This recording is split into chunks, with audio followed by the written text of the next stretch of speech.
He does know the law. I am the law. Yo, I knew you were going to follow up with that. Hey, okay, first and foremost, let's be very, very clear here.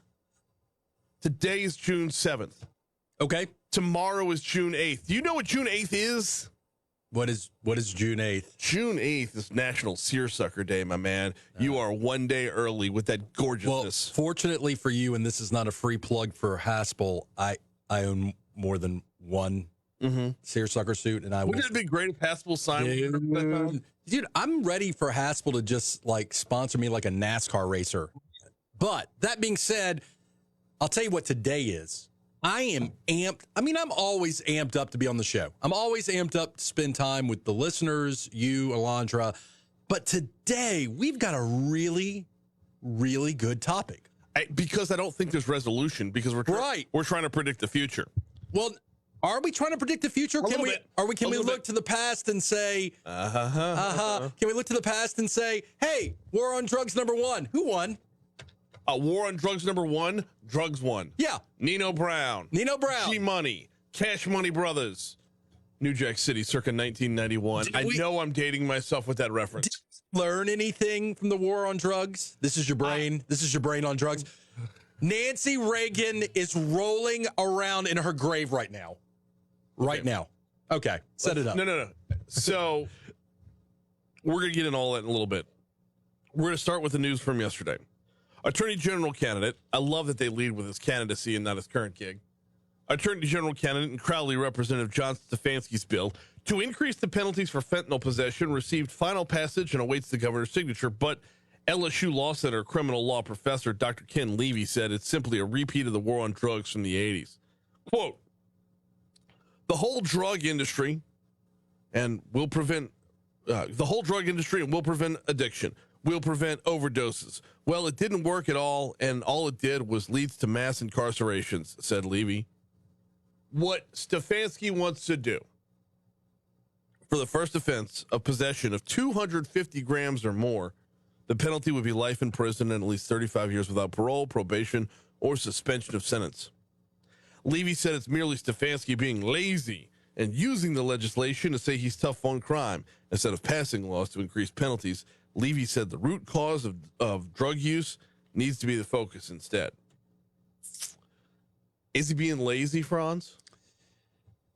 Punishing the addict who possesses the drug that they're addicted to in more harsh ways. Mm-hmm. Didn't we learn that this doesn't work? I mean, I remember. Now, look, fentanyl is bad stuff, guys. Hang on. Fentanyl is really bad stuff. Crack is whack. Didn't we learn anything from the crack epidemic? Okay, big difference here, though. Okay. And no, there is a big difference here. You're going to tell me that crack is the same as fentanyl? I'm going to say that the addictive principles... Is meth the same as fentanyl? The addictive principles that has the addict, the person using the drug, is the same. But it's the same. The choice in punishment is not. And the big reason why everybody gets so up in arms, everybody gets so foot-touched about punishing crack users at such a higher rate was because of the race of the people who use crack. You were punishing black people predominantly. And to say that crack's addictive level was 10 times higher than just regular cocaine is one thing. But in hindsight, looking back, mandatory minimums about crack cocaine were...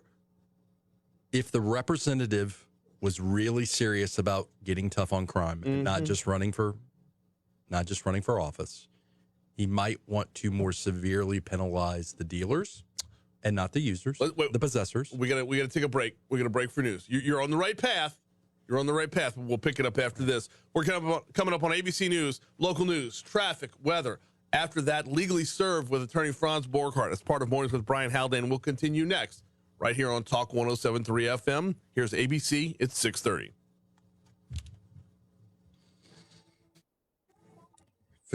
What was the word he used? Fatutzt. Fatutzt. Fatutzt. It's Yiddish. I'm aware that it's Yiddish. I'm just like that Covington Yiddish just coming right out of you. That's funny. There is a. We were talking earlier about things to go see in Covington. There is the Abbey. That's on my list. Wait, when are you going? I just need a Saturday or a day to go. That they're You open, need a actually day to open, go, and then they're you go in actually the open. evening Okay. when they're doing the Vespers. Okay.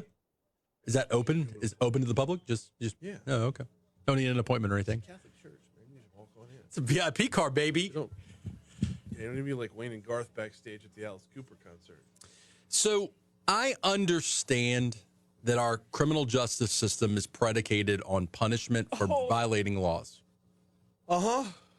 So it kind of goes with the territory, right? But most of our judges are asshats, and they stand to the one side. I'm noticing a trend today that you're blaming the judges. It's okay. I noticed a trend that you know what gig you have when you leave here, so you got to kiss ass of judges. I get that too. My thing is this, and this is the big issue for me. Mm-hmm. Regardless of the differences between crack, meth, heroin, fentanyl, is heightened penalties going to deter the addict or the possessor of the drugs from possessing? It has never historically done it. If they're in jail, they can't. Oh, in point in fact, there is drugs in jail. Yeah. Not as much. And then you're selling it to other people in jail. So does it? So like you're in jail, but you're using the drugs in jail, so it's like okay, right? You're leaving innocent people alone.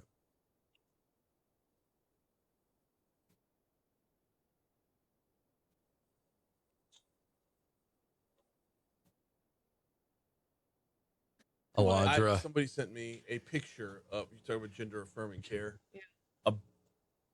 Like a DIY dong, basically. DIY dong. Basically, like, What is that? But DIYD.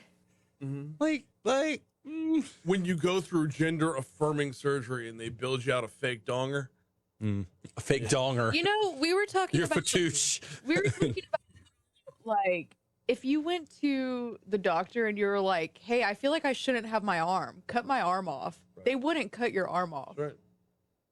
They would say, "Hey, get help." You know what I mean? So I clearly understand your. Hey, look, Haspel.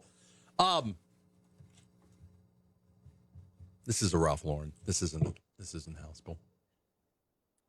Your suit's not Haspel? It's a Ralph Lauren. I have Haspel suits. I love my Haspel So suits. it's You're misleading people. the OG of.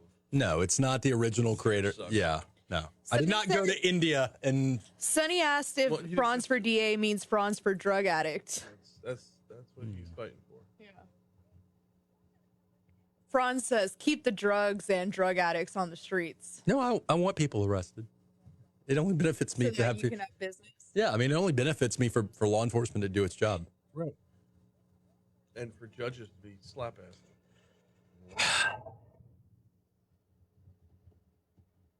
Would it be better if they were appointed instead of elected? Do you think they would be more like federal? No.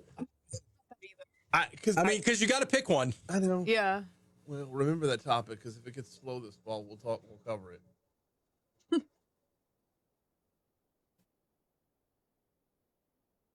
You know, I don't like making fat jokes about people, but I swear to God, Chris Christie looks like he is constantly either just eaten or about to eat pancakes. Someone said Chris Christie needs to run. Not for president. He just needs to run. Run.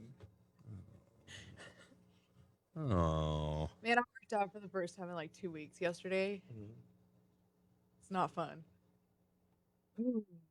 I can't wait to do legs again. Hey, there's Mike Pence. How do you make an announcement that you're going to make an announcement? I'm announcing that I'll be announcing tomorrow. Right.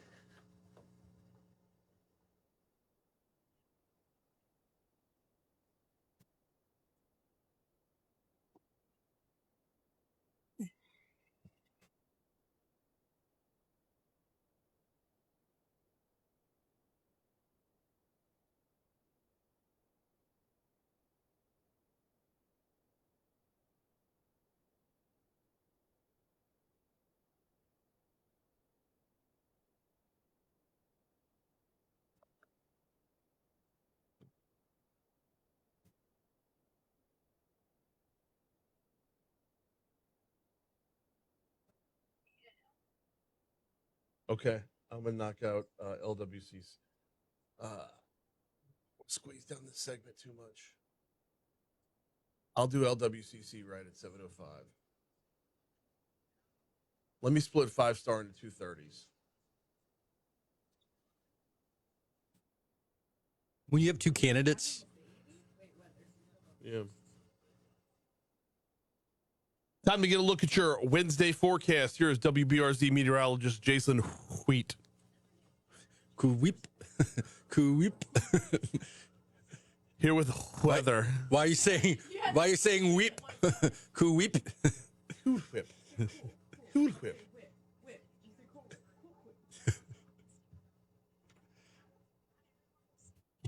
So you have like multiple. You're being weird. When you have multiple candidates who are running on a tough on crime platform, and one of them has a good idea on how to be tough on crime, does the other one just say, it's not a bad idea? I don't know why candidates don't do that more often.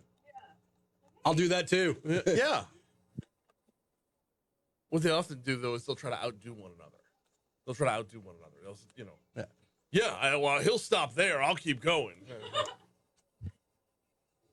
Pull their toes. 637 Talk 107.3 FM, WBRP, 69 degrees in downtown Baton Rouge to start off your Wednesday morning. This morning's with Brian Haldane. This is also Legally Served with attorney Franz Borghardt. We were diving in on John Stefanski's bill that would greatly increase the penalties for possession of 250 grams or more of fentanyl. Franz, as we were going to the break, you were talking about not wanting to punish the addict. And I said, you need to pick up on that when we come back from the break. Sure. So pick up on that, please. So it seems to me, and look, I'm not a tenured law professor. I'm just an adjunct at the flagship law school in Louisiana. I just do criminal defense and criminal justice full time. It just seems to me that if you really want to get tough on crime, maybe punishing the dealer more severely is the way you want to go. Now, the counter argument. So glad you said that. The counter argument is 250 grams. Are you just possessing or are you dealing? How many grams of fentanyl do you need to? Well, do I like to buy it? Do I like to buy in bulk? Intent to distribute. I go to Costco for my drugs. I don't want to buy at Calandro's every single day. I want to buy in bulk. So the original bill would have sent individuals convicted of 28 grams or more to life in prison. And the reason that number was 28 was because 28 grams is what you need for intent to distribute. Okay. That's just hey, look, I'll use one of your favorite little nuggets. That's just the law, Franz. If you don't like the law, take a Sharpie. Well, okay. So again, I think the dealers are the ones that need to have. If you believe that punishing more severely is going to deter crime, if you believe that, which historically it never has, because we still have crime, right? No, yeah. That's a logical road. There's nothing in the penal system in Louisiana or anywhere else in the United States that's going to scare a drug dealer more than the cartel he's working for. Right. No, I get that. I understand that. But the alternative is you just don't punish crime. Well, drugs. That's the two extremes, right? Right. So here's the thing. It's an election. He's running for office. And look, he is a representative. He's had some good legislation. We've talked about his legislation before. Yeah. In fact, last time we talked about this guy. Joker? That's a term of endearment. This Stefanski. Last time we talked about the representative, what did I say? He had another piece of legislation, and I said... I'm pulling it up right now. I said, hey, that's really not a bad piece of legislation. Yes. I just feel like this war on drugs, this World War II on drugs, I've watched The Wire. I was around in the 80s. I think history's going to play out the same way. It's... Okay, am I my brother's keeper? Yes, I am. This is not the 80s or the 90s when New Jack City came out. This is not The Wire. It feels like it is. Well, if you're going to put criminals away, if you're going to put drug dealers away, knowing they're going away for 35 years is probably a pretty good thing. Maybe. Because then that's one drug dealer you're not going to have to worry about. But the problem is possession. These possession laws it doesn't get, and this is what Professor Levy was trying to get at, is it doesn't get to the root of the problem, right? No, it doesn't get to the root of the problem, but it's a multifaceted approach to solve the problem. You can't put all your eggs in one basket in the war on drugs. We've tried to do that for 40 years. Look, I'm a capitalist. Just so the record's clear, as a criminal defense attorney, you want to make all sorts of harsh new laws. Mm-hmm. Harsh new laws. I'll just charge more. I mean, I hate to be that way, but no, you don't. You love it. I do love it. Actually, how you get those gorgeous Ralph Lauren seersucker? Anybody can wear a Haspel. I'm wearing Ralph Lauren, dude, baby. Why are you going to say that out loud, man? I love Haspel. I have multiple Haspel suits. Haspel's the OG for the seersucker, and tomorrow's National Seersucker Day. I'm not saying that one seersucker suit is like crack and one is like fentanyl. I'm not saying that. Oh, look at that face. Oh, I just went there. Here's the deal. Will this law change anything? Okay. If you're blaming the judges, if you're blaming the judges, then it's going to reveal and expose which judges are going to go out of their way to make sure criminals are back out on the street. It's also going to set the standard for the penalty is life in prison or at least 35 years without parole, probation, or suspension of sentence. The judge would not be allowed to suspend a sentence at that point, would they? So I do a large portion of my practice is federal practice, which has some pretty nasty drug mandatory minimums. And I will say the same thing again. The mandatory minimums, the harsher penalties, does not stop crime. Yes, you putting the addict away for 35 years to life. The addict away. You're putting the addict away for 35 years to life. 250 grams of fentanyl will kill you. You do know that some addicts deal to use. That is a thing. I'm not justifying then they cease to be an addict and start to be a dealer. So, okay, fair point. I'm just saying it's not as simple as weight-based means dealer or user. If a guy walks in to a Circle K, okay, he shoplifts a honey bun. They are delicious. And then he shoots the clerk on the way out. Is he a shoplifter or a murderer? He shot the clerk? Right. He shot the clerk? Is he a shoplifter or a murderer at that point? That would be a second or first degree murder, depending on the facts. The word shoplifter is not going to come up. So if you've got 250 grams of fentanyl and you're taking and dealing, you cease to be taking and you're considered the dealer at that point. We can flush that argument. I would respectfully suggest to you that is slightly different and nuanced than someone who is addicted to a narcotic. And we have the same understanding of addiction as we did in the 80s, 90s, and today. Where I mean, it's not like the. So I'll actually walk towards your side on this one a little bit because fentanyl's different. Fentanyl's bad stuff. Nobody walked into a doctor's office when they hurt their back and was prescribed crack cocaine. Right. Opioid addiction has often started with innocent injuries. Right. And then before you know it, whoops, you've taken this for 3 months and now you can't. So the dude that has high quantities of fentanyl, by the way, I mean, you just hit the nail on the head. I can have a high quantity of fentanyl in all sorts of different forms, but a high quantity of fentanyl might be in a jar. It might be in a pill jar. I mean, it's I'm just telling you, there's different ways of doing it. I'm just throwing that out there. There's different ways of doing it. I would push back on this one and say, you show me the doctor that has prescribed somebody 250 grams of fentanyl. It's the use I'm referring to. Mm-hmm. It's the use. We're not using, crack. I put the crack in the pipe. Not that I smoke crack, but theoretically, you put the crack in the pipe, you smoke the crack, you have an experience. Mm-hmm. People that are popping like pills, they're not taking one pill. I understand they're not taking 5 pills. I understand they may be taking 20 pills in a hit. And if they're taking 20 pills, if they're taking that level of fentanyl, they're not going back for a second round because they're dead. It's bad stuff. I get the understand. Look, please don't think that I'm not aware that we have a really bad fentanyl problem. Mm-hmm. I am aware of it. I can see the argument of the LSU law professor where he's saying, hey, this feels just like what we did in the 80s. Yeah. Well, we're going to pick up on that after we take a break. Also want to talk about the Ronald Greene investigation on a legislative level. That's coming up after we check Your Money Now coming up at the bottom of the hour. Before we check Your Money Now, got to tell you about the folks over at 5-Star Printing and Signs. 5-Star Printing and Signs. Been doing it for more than 25 years. You know where to find them. They're actually on range in Denham Springs, right? Give them a call, 271-4096. 271-4096. Does your business need an upgrade on the artwork, the branding, the messaging? Is it time for a refresh? Well, hey, look, if you need a little help, need a little collaboration, this is what Danny and his team, this is what they do. Whether you're talking about putting your company's name on the side of a Yeti mug, whether you're talking about putting your company's name on your business cards, whether you're talking about the signage itself, 271-4096 or printshop5.com. Brochures, restaurant menus, you name it, they do it. Printshop5.com or 271-4096 for 5-Star Printing and Signs.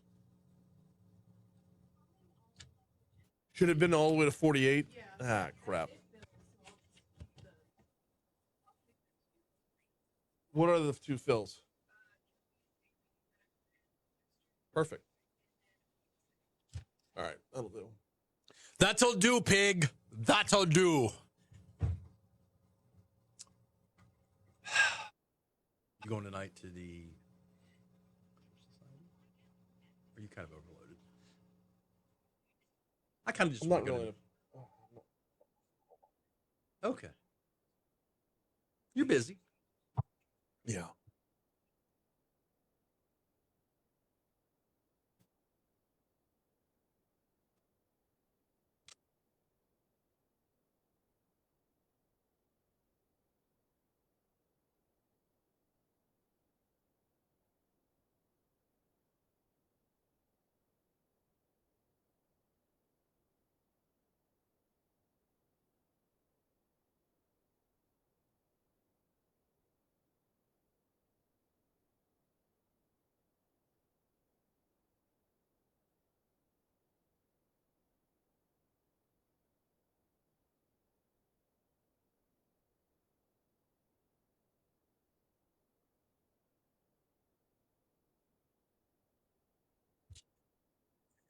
Oh, goodness gracious.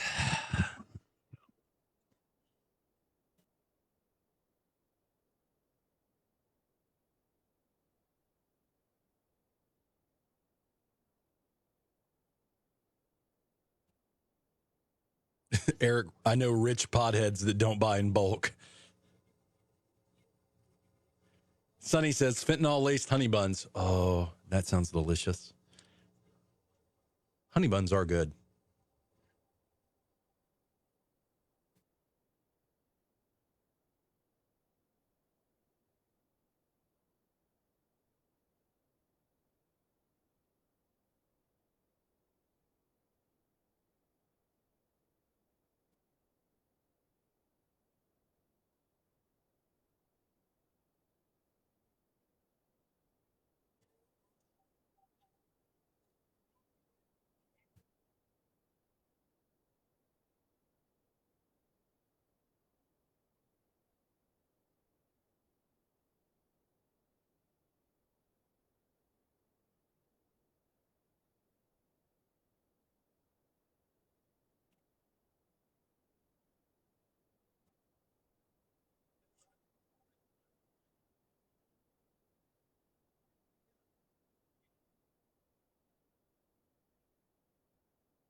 Mm-mm.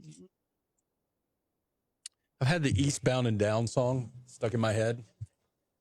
From Smokey and the Bandit? From Smokey and the Bandit. Rocco is in. Rocco. What up, Rocco? Rocco says, yo, Franz, I have a legal question. I'm going to be seeing Rocco in about an hour.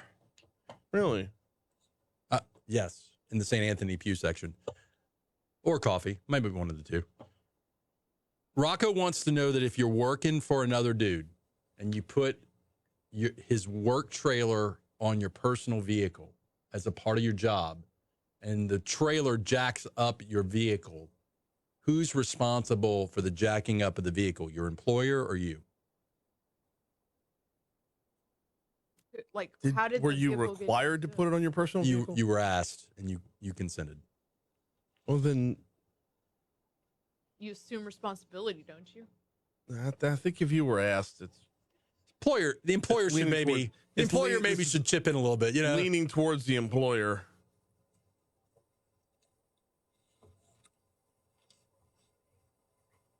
Ew. They're like talking about ringworm on this commercial.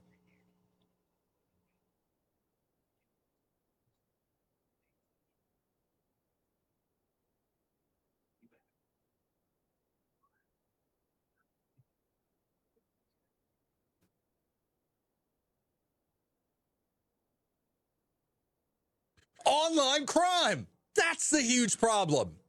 It is. Online crime is a great gateway crime.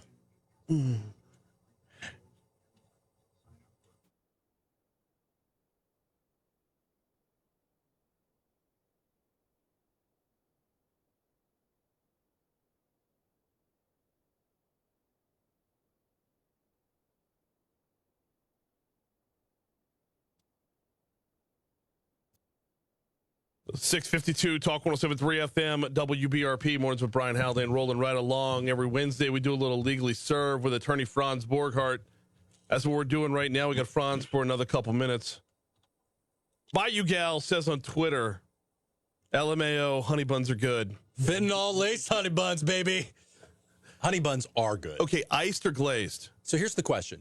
If you That's the question. So, no, wait. If you go into Circle K, a convenience store, and you can buy one thing that's sweet, what are you buying a honey bun? Probably not. You're not buying the Probably not. You're not buying the donut that's been in there for like a year. No.